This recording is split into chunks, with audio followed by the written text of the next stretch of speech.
Hey guys, real quick before I start the video, make sure to check out Interstellar Ranger Commence Episode 1. It's an anime I've been working on for around 3 years, and the first episode's finally out. Link is in the description. Now, anyways, onto the video. Big thing, unless you've been living under a rock, you don't know what Doctor Strange Multiverse of Madness is. And if you have been living under a rock, just so you know, Multiverse of Madness is the Mother's Day movie of the year. The movie was a blast. I had a lot of fun with it. It could have been better, but the main thing it did for me was tickle my nostalgia bone a little bit, because it reminded me of my childhood. And by childhood, it reminded me that I haven't seen a Fantastic Four movie since 2007. And then I remembered that there was actually a Fantastic Four movie in 2015 called Fanferstike. They don't even call themselves the Fantastic Four, not even in the end. In the end, you get like a Will Smith, what are we, some kind of Suicide Squad scene, and we get this instead. It's fantastic. Yes, it is. I got it. So can you blame me if I forgot the movie? But I will never forget Fantastic Four 2005, and then its sequel, Rise of the Silver Surfer. I won't be talking about it unless you want me to. Do you want me to? But no, today I'll be talking about the 2005 film, and this isn't a video to reclaim the movie as a masterpiece or something. To be honest, I thought it was, you know, campy, and it was like a vibe. But, you know, it was part of my childhood and I really enjoyed it. It wasn't something like Spider-Man 2, but I did think it was good. And I think the biggest reason why I didn't rewatch it too much when I was little is because they really didn't become the Fantastic Four until the very end of the movie. And, you know, as a kid, you're like, oh my god, I want these characters to beat the shit out of each other already. I'm gonna fuck your ass! I'm gonna fuck your ass! Oh! No, we'll call it. We all played with our action figures like that when we were kids, right? Right? So yeah, as a kid you want action all the time, but then you realize that that's just style and you need that substance to care about the action that's happening. Upon rewatching the movie, I realized, oh, this movie doesn't have like a ton of style, but there's so much substance. And it's really actually juicy, especially with the character, The Thing. The Thing is the heart of this movie, and honestly, he makes this entire movie. Michael Chiklis as The Thing is perfect casting, and honestly, this entire movie is perfectly casted. But yeah, seeing Mr. Fantastic and Multiverse of Madness reminded me of this movie, and so I wanted to talk about it. Hey, hold on. You just made a video about how the MCU is baiting audiences by using nostalgia, and now you're gonna talk about a movie that makes you nostalgic? Well, I get what you mean, but Browntable is like nothing compared to something like Disney, who can afford to create new stories. I don't buy it, and you know what? As long as I have this mouth, I'm gonna use it to talk shit about you until the day you die. What mouth?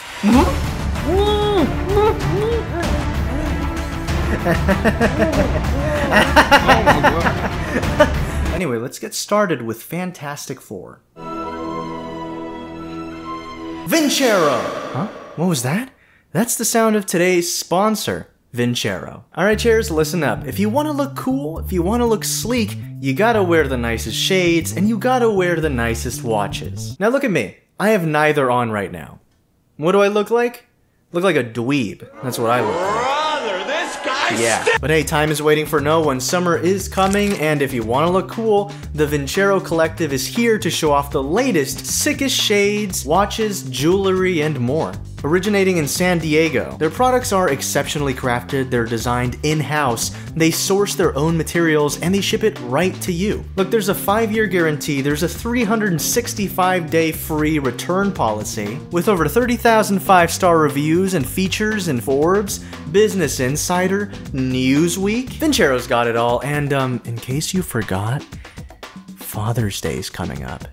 You got a gift yet? Right now, Vincero's having a Father's Day sale and everything is 20% off the entire site. Vincero's watches, sunglasses, and jewelry make for the perfect Father's Day gift. And right now, you can head on over to the site and get 20% off using code DAD20, or much easier, click the link in the description below, which is vincerocollective.com/browntable, and get that 20% off the entire order. Thanks so much, Vincero, for sponsoring today's video, and yes, let's get on with the Fantastic Four.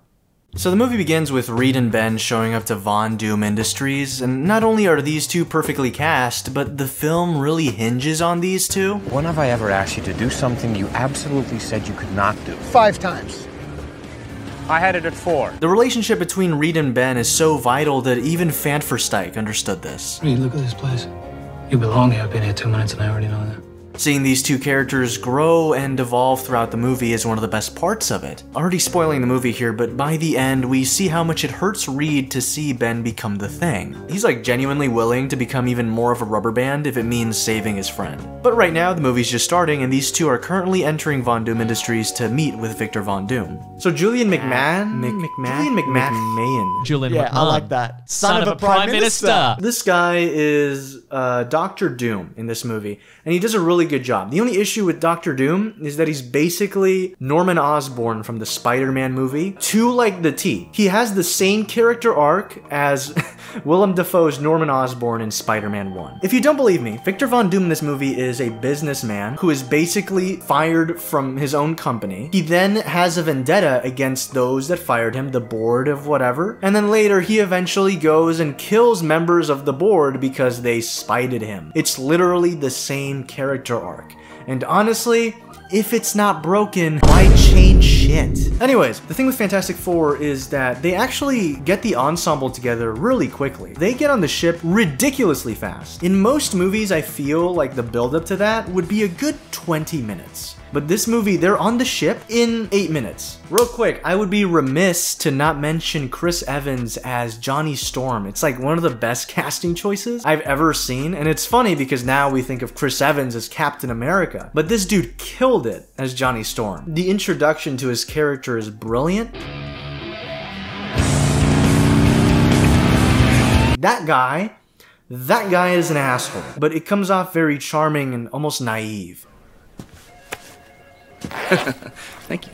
Sweet. Now here's something I love. They get their uniforms, and their uniforms are already their Fantastic Four suits. I love how 2005 it is because Invisible Woman has like just cleavage. Her breasts are out, man. It's so funny. The suits are like important to have on, and they're supposed to regulate temperature and make sure you're all good. Johnny's suit is perfectly fine and closed off, but then Sue's is like giant fucking gaping hole. Now another thing I love about this scene, I'm talking a lot about this scene. It's not because, you know, I want to pause my screen on gorgeous Jessica Alba. No, but seriously, the scene actually contributes a little character work, and that is of Reed Richards. He is the most oblivious person in the entire planet. Wow. Fantastic. Material made from self-regulating unstable molecules. They ask you how you are, you just have to say that you're fine when you're not really fine, but you just can't get it. The dude is way into Sue Storm. It's always his science and his mind that's preventing him from actually pursuing her. Now, Victor Von Doom has the biggest ego. He's got a big building. He's got a statue made out of him. Yeah, there's a statue made out of his own flesh. He has a spaceship. He's rich as shit. So, of course, he's gonna propose to Sue Storm in space, where we can very clearly see the very not CG green screened Earth. It's definitely real. If you don't believe me, fuck you. Anyways, Reed fucks up the timing, and they all get exposed to cosmic radiation. You actually see them visually obtain their powers. Now, everyone starts slowly manifesting powers, but the big thing with Victor is that he's also manifesting powers, while at the same time having to deal with the board of directors for Von Doom Industries. Money is being lost. Basically, the whole incident in space was a disaster. Victor has to fix this immediately or things are gonna go to shit. Spoiler alert, they go to shit. The board's in agreement. The bank's lost enough already. Do you know how much money I sacrificed! We're pulling out. What? Then we finally get to the scene where the movie goes from to oh. Everyone is having their powers manifest at around the same time. And so we keep cutting back and forth in between Reed and Sue having this discussion, and then she just turns invisible. And Reed is like, what the hell? No, you're invisible. I can't see you. And then we got Ben, who's like, I had bad shrimp. And then he basically goes to the bathroom and he's shitting himself. Only he's not shitting poop. He is shitting bricks. And then Victor's getting all edgy because he can control metal and he has a scar over here. And then Reed just stretches his arm and everyone's like, what the fuck? That's disgusting. That's gross. Johnny's also like just being able to play with fire. They have powers now. They fly now? They fly now! They fly now! And so Ben finally transforms. He turns into the Thing. And this is where, like, I guess the saddest part of the movie begins. Ben Grimm is, well, the Thing now. And the movie's really into putting you in his shoes, and it almost becomes like a character study. He's suffering through everything. He wants to call his wife, but he can't. He's like outside and he can't show himself to her, and it sucks. This movie got very depressing very fast. The wife has so much shock at what she sees that she almost gets run over. That's terrifying. Imagine being so ugly that you scare everybody, right guys? Oh, and then the next scene, dude, oh man, money. So Ben is on this bridge and he spots a guy that's gonna throw himself off. And so Ben decides to help him, and the guy, upon seeing Ben, what the fuck is that? A walking rock. It just starts talking to you and telling you, come closer. That shit is terrifying. And so Ben is trying to get this guy to come. Towards him because he's gonna fall into traffic at this rate. Like an idiot, he falls, and then Ben has to stop this incoming truck with his own body. And it's genuinely one of the most iconic scenes in superhero cinema. This movie is very much an important milestone in superhero film. So thank you, Fantastic Four. Thank you for... Why is no one applauding with me? And amazing coincidence, Reed, Sue, and Johnny are on the bridge. And so they want to figure out how to get to Ben without any issues. So, of course, they come up with the most amazing early 2000s plan ever. Yo, Sue, take off your clothes. No, but seriously, yeah, it's like, Sue, strip right now to get through this police barricade. And it makes no sense because there's like a whole side of the bridge that the characters go through anyway. Also, later on in the movie, this happens again. This happens twice. But anyways, yeah, they make it through the barricade, they make it to Ben, they save a bunch of people with their powers, and now they're hailed as the Fantastic Four. For Ben, this isn't really as much of an important thing as, you know, his life is. His wife is on the bridge also, miraculously. Movies! And she does genuinely one of the most memorable, saddest things in my head. She takes off her fucking wedding ring and puts it on the ground and is like, bitch, I fucking know rock. To me, this is on the same level as, you know, the Sandman scene in Spider-Man 3. Ben can't pick up the one thing that matters most to him. His fingers are too big and he's like struggling to pick it up from the ground. And then, you know, Reed picks it up for him before promising that he's gonna fix him. He's gonna do whatever he can to fix his condition. You genuinely see the passion in Reed's eyes and the pain behind the Thing's eyes. And it's just such a sad but hopeful scene. You know what's also kind of fucked up? This movie does a really good job at making you feel bad for Ben so much that right now, calling him the Thing makes me feel bad. And the pain behind the Thing's eyes. Like, literally just now, I'm like, oh shit, I called him the Thing. That's Ben, dude. How could I do that to my bro? And after this, there's a mosquito flying. Oh my god. So after this, they go into the Baxter building and we get basically 2 montages of these characters figuring out how to live together. It's just great to see this dysfunctional family having to figure out how to live together, figuring out their powers, and it's a lot of fun. Bro, I forgot about this scene. Oh my god. So, you know how I said that Von Doom is basically Norman Osborn? So the same thing happens. There's this scientist doctor guy that's like, I don't really like what your opinion is, so I am literally going to kill you. And they do the same thing. It's a choke out, and then they just throw the guy. And they die. They ripped off Spider-Man 1. Like, it's verbatim the same story. So they get their costumes in the next scene, and dude, what have I been saying? Marvel over-design? People are like, you're fucking stupid. Fuck you! Yeah, let's go! I almost turned into Soups for a second. Holy shit.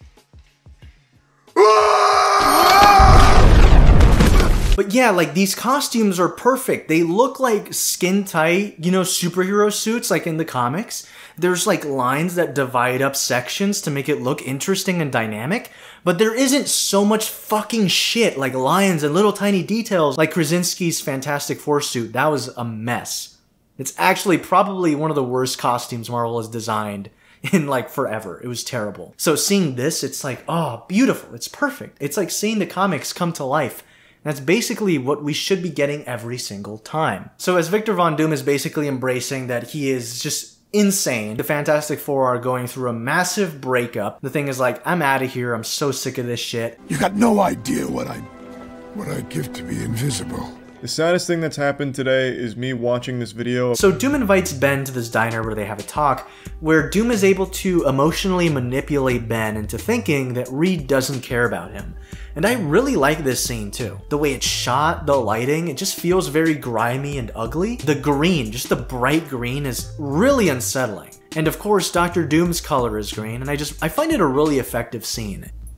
I'm in heaven now. What the fuck happened to this lighting? So Victor's now full on Dr. Doom. He convinces Ben that Reed doesn't care about him, leading to an even bigger falling out, and Ben relies on Doom to cure him of his powers, which works, but it leads to a weakened Ben, unable to stop Doom, and a captured Reed Richards. So with 2 members of the Fantastic Four down, Doom's like, yep, alright, now it's time to bazooka Johnny. And that leads to probably the coolest scene in this whole movie. So in the movie, Johnny has been trying to fly multiple times. He flies kind of when he's, in the skiing trip, and then he flies almost when Reed is experimenting on him in his lab. So now, the stage is set. If he fails, he's dead as shit. Ladies and gentlemen, say it with me. Flame on! Let's go! He said it! He said the line! Ben decides to transform into the Thing again, and then he fights with Dr. Doom. It's clobbering time. They have a fight in an apartment. This one guy that lives in the apartment complex, he's freaking out because, oh my god, like a whole flood is coming my way. And it's fun to see human beings, like regular people like you and me. We should also have like a stake, quote unquote, in superhero movies. And we don't really see that too often. Like, you know how in No Way Home, they fight in the apartment complex? Don't other people live in this apartment complex? It's really heartwarming stuff when you see how important a superhero is to their people. And I feel like we should get more of that. And so we get to the Fantastic Four finally teaming up to stop Dr. Doom, and they stop Dr. Doom with science. And it's the coolest shit ever. It's always cool when superheroes have to outsmart their enemies. And so earlier in the movie, Reed goes to Johnny and he's like, never go supernova, it's super dangerous, don't do that. And then Johnny's like, okay, I won't do that, dude. And then at the end, of course, he's like, you gotta go supernova, Johnny. And that's cool. It's such a classic thing. Oh, you can't do that, but now you have to. This is like the ending. It just gives you this like feeling of excitement. I almost forgot. The music of this movie is phenomenal. The Fantastic Four theme is so iconic, dude. I could hum that shit all day. Dun, dun, dun, dun, dun. Oh, brother, this guy stinks! I think I nailed that. So Invisible Woman contains Johnny's supernova with her powers. Dr. Doom is now kinda hot. He's naked. He's naked. That's what I meant by hot. It's clobbering time, if you get what I mean. No, but seriously, the dude is on fire, and Julian McMahon, the guy that plays the bug is like around here. Julian McMahon, the Dr. Doom actor. McMahon. He genuinely becomes terrifying as Dr. Doom because his voice acting is really good. He's always talking like this and it's really good. Oh, is that all you got? A little heat? Is that the best you can do? A little heat? But then they cool him down and he's stuck. He's frozen. That's it. The Fantastic Four saved the day. Reed and Sue get together at the end of the movie. It's actually kind of awkward. She goes invisible and Reed is like, now how am I gonna make out with you? So he makes out with her nose. And then she's like, no, these are my lips, idiot. And it's like, bitch, you went invisible. Anyways, yeah, that's Fantastic Four. I'm not saying this movie is like groundbreaking cinema or anything, but it is a fun time and it is a very heartwarming, wholesome time. And I genuinely enjoy the craft that was put into this film. It's fun. It's a lot more fun and a lot more weird than, I expected and remembered. It's also a lot worse. It's almost too goofy at times. It almost doesn't linger enough on emotional moments, but it gets a lot right, and it's a very heartwarming film that I feel every superhero fan has to watch. There's a bunch of iconic moments it has that have been replicated in more recent films, and the casting is spot on. I have no idea how the MCU is gonna cast a Fantastic Four as good as this, because they're all just literally perfect. a tank just drove by my house. And yeah, the movie's great. It's, dare I say, Fantastic. Say that again? It's fantastic. How's it going, everyone? Thanks so much for watching the video, and also thank you so much for 300,000 subscribers. This channel's grown so much. I remember, man, I remember when I think I still had, I did like a 15,000 subscriber celebration. That was crazy to me, just having 15. So now it's 300. Thank you so much. And of course, if you haven't, and if you're subscribed and you haven't checked out Interstellar Ranger Commence, Interstellar Ranger Commence is like my baby. It's my passion project right now. So yeah, if you could go give that a watch, that'd be great. Episode 2 is coming very soon. I have merch too on the CrowdMade store, so you can go check that out. The link is in the description. Link to everything is in the description. And of course, if you subscribe and turn on notifications, you'll officially become a chair. And that not only means you will have all of the abilities of the Fantastic Four, but you'll be able to, I guess, rejoice knowing that you are part of the Brown Table. So thanks so much for coming to the table, and I'll see you all next time.